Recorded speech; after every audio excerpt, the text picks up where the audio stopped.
เริ่มคืบหน้าแล้วพี่น้องเอ้ยจวดจัดขนาดเริ่มสิเทคานทางตารางแล้วเนาะนี่ของฝากของต้อนได้มานี่อาวันทองอ่ะโดยจำเอาพี่น้องเอ้ยบุกเป็นบุกวันทองโบเห็นหน้าลายมือพี่น้องเอ้ยช่วงนี้หันบุกเวียกบ่วันทองเสาแหล่กับบุกโพเสาแหล่พี่น้องเอ้ยพงเทิงหาแล้วหรือบ่ไอ้ทั้งเทิงหาแล้วหรือบ่ย่างมีเด็ดโอ้ต่อเสาเป็นบ่เท่เป็นบ่อะไรก็ใส่เสาเล็กเอาห้องโล่งมันบ่สร้างแมนโดยห้องโล่งเนาะโดยนี่เป็นห้องนอนนี่ก็เป็นห้องโล่งมาเลยเนาะไอ้เนาะแต่พุ่นน่ะเรือนครัวห้องน้ำนี่เป็นห้องส่วนตัวเลยนะกับห้องนอนโดยโอ้เข้ามาโดย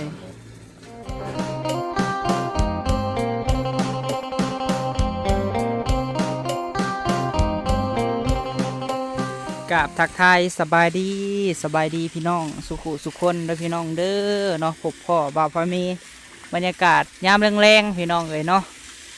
พบพ่อกันมื้อนี้พี่น้องเอ้ยเข้ามาอัปเดตเนาะเฮือนซานทางพ่อกับแม่ให้แม่ป้าพ่อลุงเนาะได้เบิ้งพี่น้องเอ้ยให้พ่อกับแม่เพิ่นได้เบิ้งเพราะว่ามาแต่เวียกทางเฮือนเช้าสาพี่น้องเอ้ยเขาเลยว่ามาแวเฮือนแม่บิ่งพ่อเพชรเนาะเข้ามาอัปเดตเบิ้งเวียกงานเฮาถือว่าเริ่มคืบหน้าแล้วพี่น้องเอ้ยจวดจัดขนาดเริ่มสิเทคานทางตารางแล้วเนาะ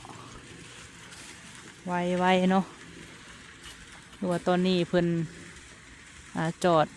โครงหลังคาพี่น้องเอ้ยหรือว่าทางเรื่องอลูซิ่งมุงเนาะเพราะว่าทางสาบุญบัดนาพี่น้องเอ้ยเพิ่นได้หับหน้าที่หรือว่าเป็นคนซื้อมาให้ทางมามุ่งพี่น้องเอ้ยเป็นทางไม่บิ่งพอเพชรนั่นแหละเนาะโดยว่าฝากส่วนหลังคานี่พ่อกับแม่มาให้สาบุญเพิ่นเป็นคนดำเนินพี่น้องเอ้ยโดย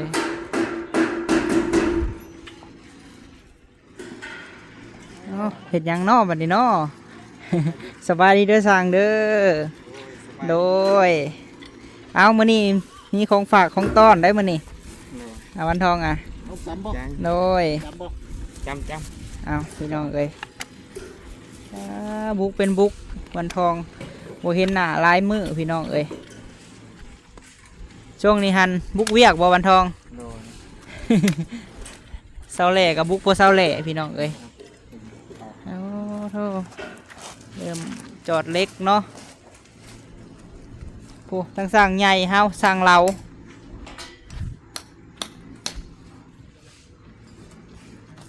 พอดีว่าสั่งเล็กมาพี่น้องเอ้ยแล้วก็ปูนเนาะมือวานนี่แจ้งทั้งแม่บิ่งพอเพชรเป็นไปนั่นแหละทั้งปูนมาแล้วก็เล็กก็เอาเป็นเล็ก10เต็มพี่น้องเนาะแล้วก็เล็ก6สั่งมาพอดีเบิดมันบอกวันทองปูนเท่านะโอ้ยังสอบหนึ่ง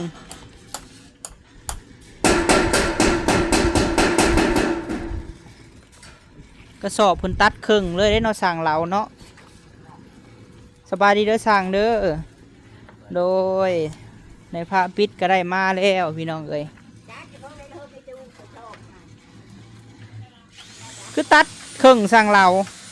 พอยากได้ทานมาดังบ่เปลี่ยนคนตัดโอ้เบรกบ่ทันโดยก็แล้วเนาะนี่เนาะโดย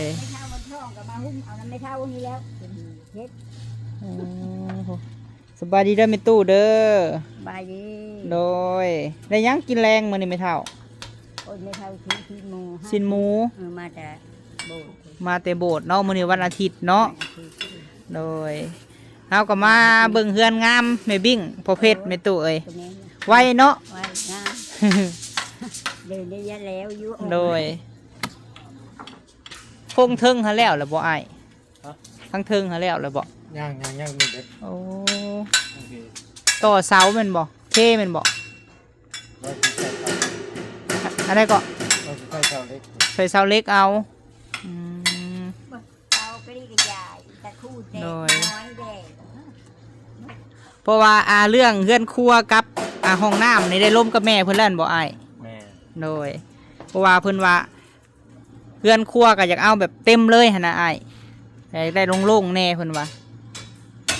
กับห้องน้ำนี่อยู่ใกล้กันเนาะเพิ่นว่าเนาะ แม่ เพราะว่าจะเห็นวิวทางป่าพี่น้องอนาคตข้างหน้าเพราะว่าถ้าเพิ่นขายก็จะต่อออกเพิ่นว่าจะเบิ่งวิวแบบ เห็นว่ามันเกิดอนาคตมันเกิดเขาบุกเบิกไป โดย ตัวได้ขยายออก แมนห้องน้ำเพื่อนครัวใกล้กันคือว่าอันเต็มเลยพี่น้องเลยเนาะ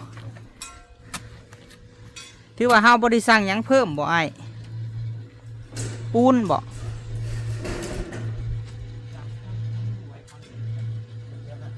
ยังบ่ได้ไล่เบิ่งกัน โดย บ่ได้กวนเบิ่งว่า เดี๋ยวไล่เบิ่งมาเลยสั่งก็ได้เนาะ ยังสิกวนเบิ่งก่อนว่าเท่าใดแน่นะ โดย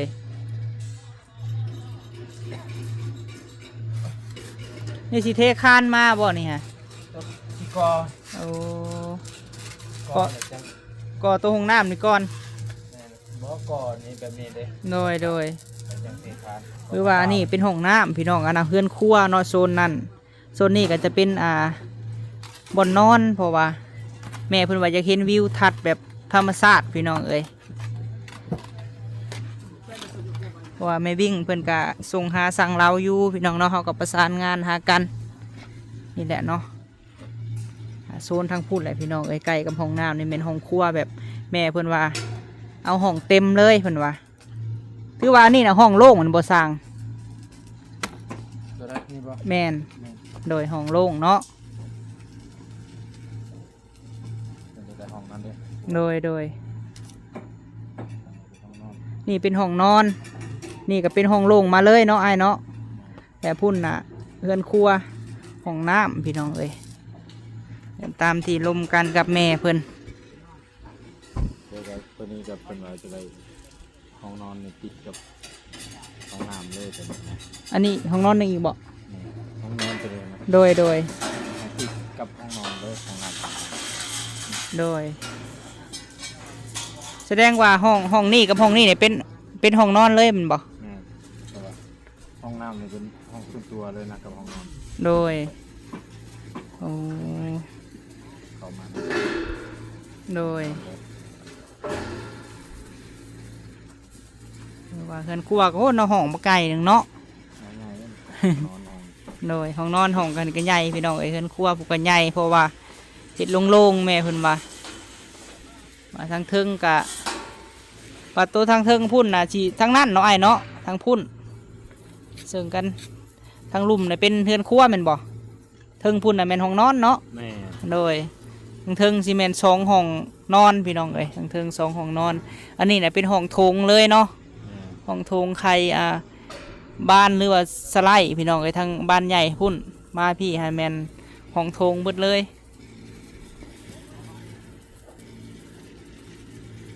แบ่งเวียกกันแล้วบ่สั่งมื้อนี้ฮะ กับแบ่งกันอยู่กอกระจาน โอ้ จะพักส่วนที่เทิง โดย ในกันมาเรียนกับที่กอจะนั่งก่อนแล้ว โดย ในมันเล็กคนนึงแล้วแบ่งกันแต่ว่ามันเสื่อมผู้เดียวเสื่อมเนี่ย โดยมิแต่ว่าสั่งหยังก็บอกเฮาไอ้เราเอ้ยเฮา นี่แต่ว่าไม่ได้ทานเอาลงหันแล้ว ค้านบ่ เอาลงในคุมมันเด้ โอ้ทานบ่โอ้จักซอบหาทานน่ะไปพาไปเบิ่งแหน่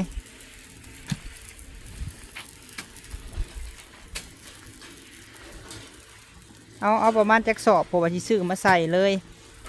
อันนี้หั่นบิดซึมเล่นบ่อ้าย เพราะว่าได้อยู่ดอกทางนี้ค่ะมันดินมันแข็งพี่น้อง มันกับบริบวมน้ำ ซึมเลยเนาะรุ่นบริดูดหั่นนะ ได้จะพกสอบพอแล้ว 6 สอบห้อง1 3 สอบแม่นบ่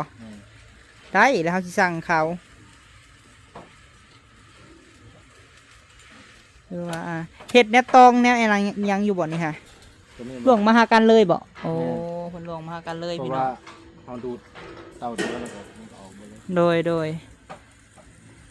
มีแต่ว่าน้ำเสียแล้วเขาออกนอกเนาะน้ำที่เขาอาบแม่นบ่ แนะนำอาบมันก็ไหล โดย แม่นเพราะว่าคันใส่ทั้งน้ำอาบทั้งน้ำเข้าห้องน้ำมันสิเต็มไว้พี่น้องเอ้ย เพราะว่าบางเทื่อน่ะดินตัวเฮาทมนี่สิเปียกนี่ โอ้ เปียกมาก่อนนี่แหละดิน โดย เพราะว่าการทำสิขึ้นนี่สิ โดย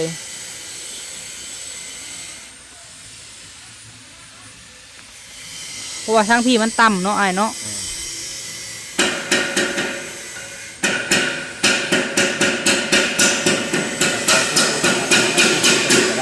มาจังไดเกาะ ว่ากันบ่อยากขึ้นสูงหลายปานใดก็ขึ้นทางนี้เอา โดยเอาทั้งนี้มันต่ำทั้งนี้ค่ะเนาะมันต่ำเลยพี่น้องเอ้ย เอาดีนะ โดย นี่ครับเมื่อเพิ่นถามว่าทางนี้น่ะเพิ่นว่าดินเฮายังกว้างหลายปานใดทางนี้มันก็อยากคุ้งอยู่เด้อนี่ แม่นเนาะเพราะว่ามันจะมาแบบซี่เนาะดินนี่มันให้เราไปยืนเบิ่ง แค่นี้มันก็ได้อยู่ ลองเม็ดเบิ่งดูสิจับให้แม่เพิ่นเบิ่งเนาะ ลงมาเนาะ โดย เราจะเม็ด8 เม็ดแปด แต่ว่าอยู่พุ่นน่ะมันกว้าง อยู่พุ่นน่ะมันกว้างเนาะอยู่พุ่นน่ะเนาะ ดินมันเว้ย โดย แต่มันก็บ่ถึงขั้นว่า3แจมันแบบเสลียงไปหน่อยหนึงหั่นนะมันเวอทั้งปากกันสิว่าเนาะ แม่มันเว้ยสิ โดยอยู่พุ่นก็ได้หน้าบ้านได้ข้างเฮือนเนาะ แม่ ได้ข้างเฮือนน่ะนะ เอาคาหันกับ โดย แต่เฮานั่งทำได้ก็มีอะไรแล้ว แมนอันนี้ค่ะมันก็ใกล้ผีได้ผีเนาะมันก็ใกล้หัวแล้ว บัดเอาสิกวดเบิ่งเทื่อมแรงเฮาสิส่งหา โดย เอาสิเก็บเบิ่งเครื่องก็ได้ในที่ได้จ้าง ตัวใดสิได้เฮาได้ใช้แมันบ่ แม่น แต่สิสั่งมาเนาะสั่งเนาะ เพื่อเข้าตามทางน้ำ ตั้งแทงน้ำ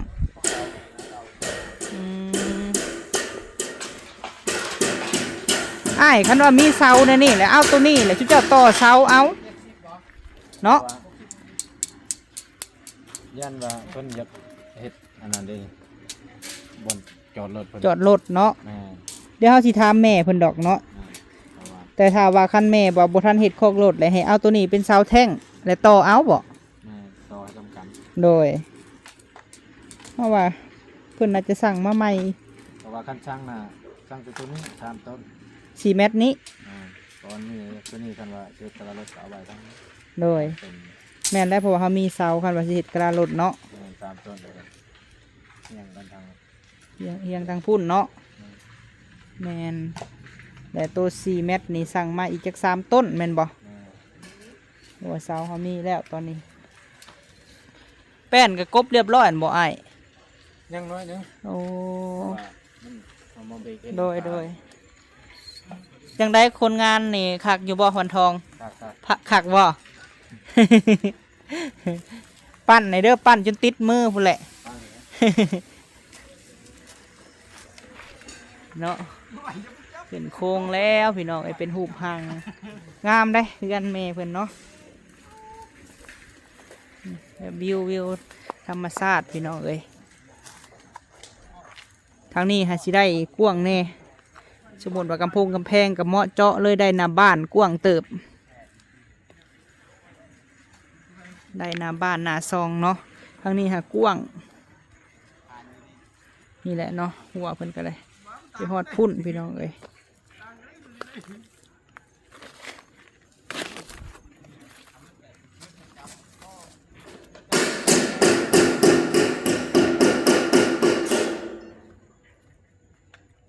ได้แล้วหรือว่าเฮ็ดตูมให้ไปจ้า อย่างน้อยหนึ่งมื้ออื่นก็สิได้มาพี่แหละ กินด้วยเนาะ ให้ซุมนั่นเขาเฮ็ดน้องเคยแหละน้องสาวหลายๆคนซอยกัน มาพี่แน่เฮาก็ได้เพราะว่าปูนเฮาก็สิสั่งมาเถอะ10ก่อนเนาะสั่งเนาะอันนั้นมื้ออื่นมีรายการหยังกระบอกขนาดที่สั่งมา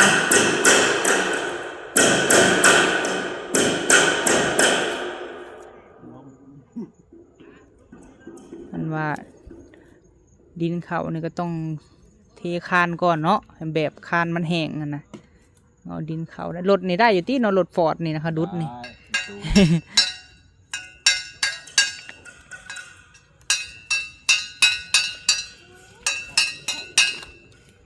เคาะยังง้อวันทองนี่ เตะจบคนนี้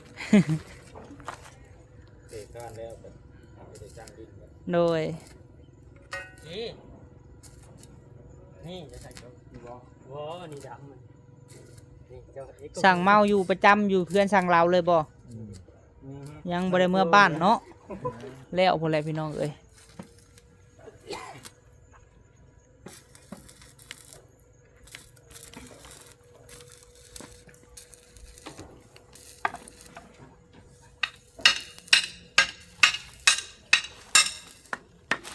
บัดเล็กเฮาที่เฮาจะใส่อันนั้นน่ะเล็กอันนี้บ่ให้เรา ที่จะเฮ็ดหยังก็ ใส่ปันลม ที่เฮาจะกั้นห้องนะบ่แม่นแบบซี่บ่โอ้เล็กๆอันนี้เองบ่เลข4x8นี่บ่โอ้เล็กแบบซี่เนาะเพราะว่าอันนี้เอามาเฮ็ดหลังคาอันยังเล็กที่ว่าเฮาจะ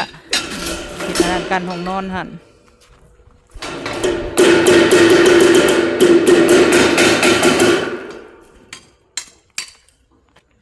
เลยครับ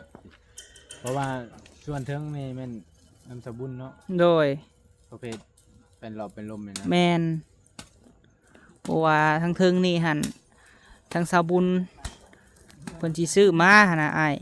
โดย หักไม้สีไม้เนี่ยก็ลายได้เนาะแบบสีไม้ที่ว่าเขาอยากได้คล้ายๆเป็นสีไม้เลยหั่นนะไม้ปันลมแบบปันลมหรือว่าฟาเซล่าก็มีลายเนาะแบบมันหั่นนะว่าแม่เพิ่นว่าอยากให้มันเข้ากับสไตล์บ้านเพิ่นว่า ตัวแผนที่จ้างกับผมตัวตกแต่งภายในนะกับเพดานนะ มีอยู่บ่คือแม่เพิ่นส่งแบบมาให้เบิ่งฮะ นี่ โอ้ โรงงานตั้งอยู่นะวงเวียนอันนะองค์มัง เป็นองค์มัง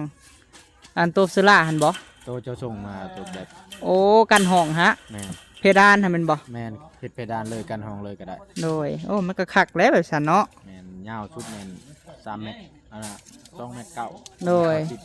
บ่แลคันฮอดคันตอนนี้แล้วเฮาจังไปสั่งน้ำกันตัวนี้เนาะ แมน โดย เอาจังไปจ้างไปเลือกเบิ่งว่าตัวใดมัน และแม่เพิ่นก็ว่าให้เบิ่งหลายแบบว่าคันว่ามีก็เอาเพิ่นก็ว่าคันว่าบ่มีก็เฮาจังเอาแบบใหม่แต่ว่ามีเนาะไอ้เนาะ นี่ โอ้ ตัวโรงงานตัวนั้นโดยเฉพาะเลย เอามันก็คักโลดแหล้วซะเนาะ แม่น โดย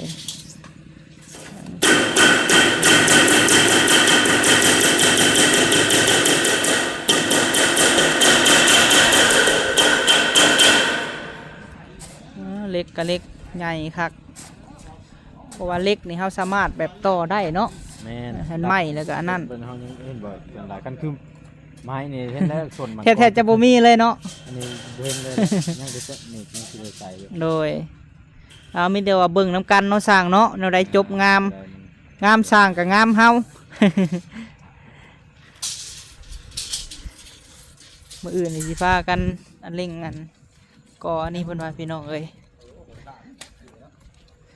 อ้าวจังได้กระพากปั้นในเด้อน้องชายผู้เดียวนี่ปั้นจนติดมือผู้เลยสั่งเมาเอ้ยปั้น ว้าวกันอยู่ได้กับแม่บิ่งโอ้ว่ะคักแท้น้องวันทองนี่ลุยเนาะขอแต่มีเวียกให้เฮ็ดวันทองว่ะ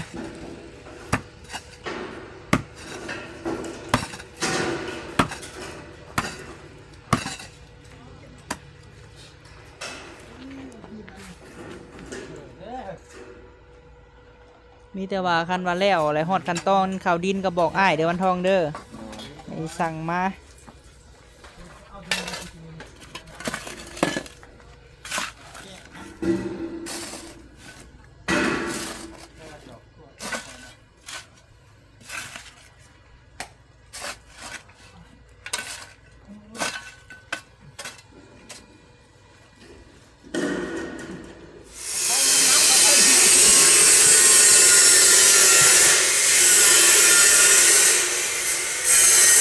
มีเสียงรบกวนในเด้อพี่น้องเพราะว่า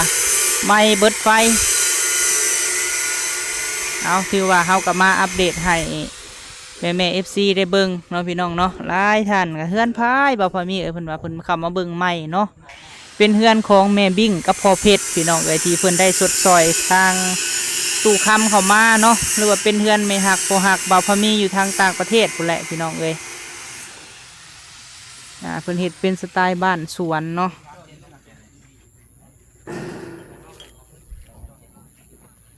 นี่แหละทางนี้ก็ยังกว้างอยู่พอดีกับขอกรถเลยเนาะแบบปลูกดอกหมอกดอกไม้ก็ได้เนาะโซนนี้สร้างเพิ่นว่าซื้อเสา4 เมตรอีก3 เสาเพราะว่าตอนนี้มีแล้วเสา1ได้เสาตัว3 เมตรหันอาจจะเป็นบนอัน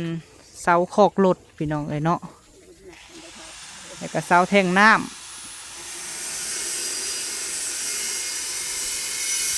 โอ้ไม่ตู้นี่อยู่เห็ดกินแล้วนะตู้เนาะ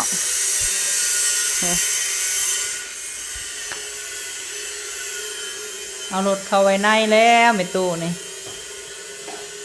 ท่านได้เบิ่งอยู่ไม่ตู้นังค่ะท่านได้เบิ่งทีวีอยู่บ่สร้างท่านเห็ดไห้บ่ ช้างเนื้อที่จังช้าง โดย จังไงช้าง สร้างเรานี่แหละเพราะว่าได้ยินสะเอือบุญเพิ่นเล่ามื้อนั้นว่าสิให้สร้างเพิ่นติดตั้งให้ ที่จังด้วยกับที่งาน โดยยันสร้างยังคาเวียกมันตู้เอ้ยอดใจรอเนาะ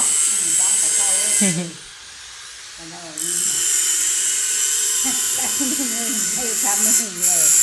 ให้อยากเบิ่งแล้วบ่ อย่าเบิ่งเลย อย่าเบิ่งเลยล่ะว่ะ จะเบิ่งเนี่ย พอได้เบิ่งข่าวเนาะ พอเบิ่ง โดย เงินก็มือไปมือมีไปแล้วมาแล้วปุ๊บมีเยอะมือบาด แม่มาแล้วบ่อยากเมื่อบ่ มาเลยเยอะมือเจ้าทานมา โอ้ ทุกแล้วก็สิป้าเฮ้ยนะ ป้าให้เพิ่นเบิ่งโลดแม่ตู้เอ้ย ป้าเพิ่งเบิ่งพิงโค โดย ได้ก็ได้ก็เฮ้ยพิงโค เป็นห่วงเฮือน เป็นห้องแล้วบัดมาเมื่อบ่คือนอนแล้วบัด เมื่อคิดฮอดเนาะแม่ตู้เนาะโอ้ เมื่อคืนเงินก็จะมาอยู่ โดย มานี่ คักอยู่บ่บ่นเฮ็ดอยู่ครัวกินให้แม่เฒ่า อืมโอ้คักแท้นี่เนาะครัวจิวมีตู้คำพี่น้องเอ้ยน้ำก็พอใส่แล้วบ่น้ำให้แม่เฒ่า ไม่ได้ใช้มันนอน โอ้เนาะ มันนอน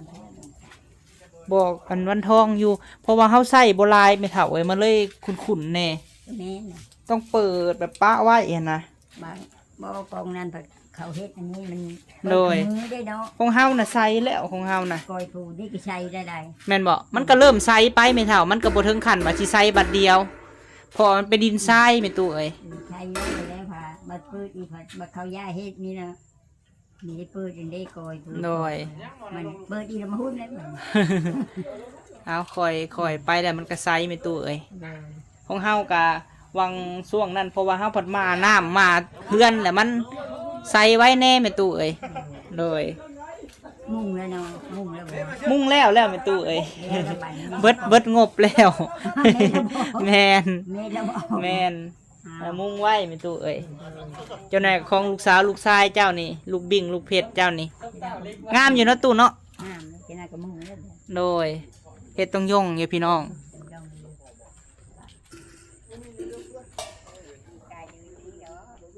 บุกายเดือนนี้ดอกแม่ตู้ว่ะ คันนี้งบสิได้ บ่เบิดดอก นี่เธอเนาะ เบิดจังเสือดอกโดยผู้แลบัดเพิ่นมาแต่เมืองนอกอเมริกาผู้แม่เฒ่าเอ้ยเพิ่น ยังเห็นที่แล้ว แมนดีใจบ่ลูกสาวลูกชายอยู่ใกล้แม่ตู้ ดีใจ ดีใจเนาะ ดีใจ จังได๋เพิ่นมายามเนาะบ่เฮิงดอกฟืนไฟใส่สะดวกสบายอยู่บ่แม่ตู้ สบายอยู่ ทางนอกก็แจ้งหุ่งเนาะกลางค่ำกลางคืนโอ้เราว่าไปอันเฝ้าทานจนบ่อยากอยู่หัวเตาถ่านพี่น้องเป็นห่วงเฮือนแล้วว่ะ เป็นห่วงเลย ไปกับไผมื้อนี้หาลองเว้าบอกแม่บิ่งเด้อเพิ่นเบิ่งอยู่นี่ ไปโบดบ่ แม่น มือจะพีกะไปกับน้องตุ้นได้ดี บ่ เที่ยวเอามือ เดี๋ยวเอา ม มากับไผ มากับเพ่น โอ้ วันนี้มาจะบุญเข้าแล้วก็มา โดย วันนี้ก็คือนี่ก็เพ่นมานอนผีถึง โดยวันนี้หันคันว่าจูดทานไว้แล้วเช้าเอ็นน้ำเบิ้งบ่ ไม่เท่าชีวิตนั้นนะ แม่นแล้วแม่ตู่เอ้ย เป็นห่วงจ้อยๆอยู่บ่ จอยอยู่ แม่นแหละเนาะวัติภัยแหละ เราก็เป็นห่วงเฮือนซานเราอ้าวนอนให้รับประตูเด้อบ่ต้องคิดหยังหลายกินข้าวก็แซ่บอยู่แล้ววะ แซ่บอยู่ กินข้าวแซ่บนอนรับ นอนดีๆอย่ารับไปเด้อได้ เป็นอะไร เป็นอะไรมัน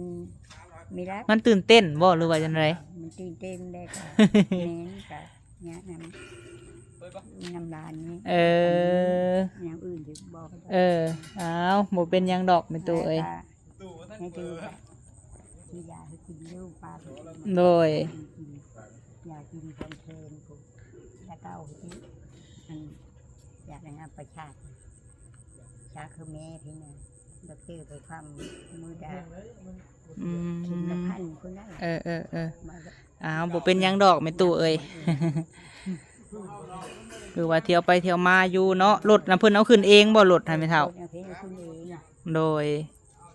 ดีแหละแม่ตู้เอ้ย แต่ นอนกลางคืนก็ล็อกห้องล็อกใช่ล็อกครัวเด้อตู้เด้อใครในดอกของน้ำก็ในอยู่เนาะ แม่ ในเฮือนอยู่พี่น้องเอ้ยบ่ได้เที่ยวออกมาอัน เล่นไปเด้อกินข้าวแต่งเล่นแล้วกันจ้อง เข้าเลยเห็นบ่ เราเล่นแล้วกัน อยากเบิ่งไอ้ทีวีบ่ตอนนี้ฮะ อย่าเบิ้งเลยเล่นบ่เลยอยู่แล้วอย่าเบิ้งนอน โดย อย่าเบิ้ง และคือว่าได้ยินเพิ่นเว้าตอนนั้นว่าถ้าอันสิให้สั่งเราใส่ให้เพิ่นว่าเนาะเพิ่นก็จะค่าเวียกอะไรเป็นตู้เอ้ยเพิ่นยังบ่ได้มา เป็นกับข้าว เอาเลยว่าเดินแล้วก็กว้างขวางพี่น้องเอ้ยแต่ปลูกขันปลูกนี่โหชิงไข่ก็ได้กินแล้วเด้เนาะเป็นตู้เนาะ ไปกินได้เด้ โดยเขาก็มาเบิ่งสร้างเป็นตู้เอ้ย เด้อ ว่าเพิ่นขาดเรือหยังเขาก็ให้เพิ่นโทรหา เด้อ เอา เด้อ เป็นกำลังใจให้คือเก่าเด้อตู้เด้อ เด้อ เอาพี่น้องเอ้ยเป็นตู้ก็เป็นบ้านคนบรรทัดแล้วได้บ้านนี่ แม่ ถาดอิงหังแล้ว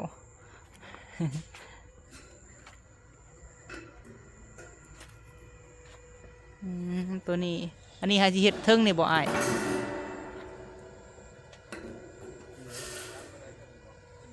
ปีไหน จอดเล็กใส่พี่น้องเอ้ย ดินนี่มันคอยลงพี่ โอ้มือเพิ่มเท่าที่เท่ากับที่เท่านี้ แม่นบ่โอ้วันทองเอ้ยหาแนวซี่ให้แม่ตู้ในอยเด้อ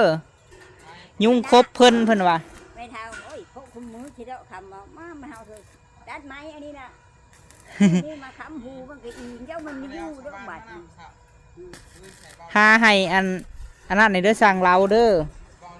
เฮ็ดบอลเกาะหูมุงให้แม่ตู้แน่ มันมีอยู่คือดัดไม้อันนี้ไปคำมันอยู่ ตัดไม้นี่บ่ไปค้ำฮะโอ้ตากระบาบเราแม่นฮะเฮ็ดให้เพิ่นแน่ยุงครบเรา มันบ่มีพัดลมเนาะแม่เฒ่า พัดลมก็สิพัดได้ซำใดเนาะเพื่อนใกล้ป่าก็มียุงแน่แม่ตู้เอ้ยแล้วสิให้วันทองเพิ่นอันซีอันแนวเกาะหูมุงให้ดอกเนาะ ชื่อแล้วก็เอาเล็กตะปูชื่อมันก็ได้ เล็กตะปูใส่แล้ววะ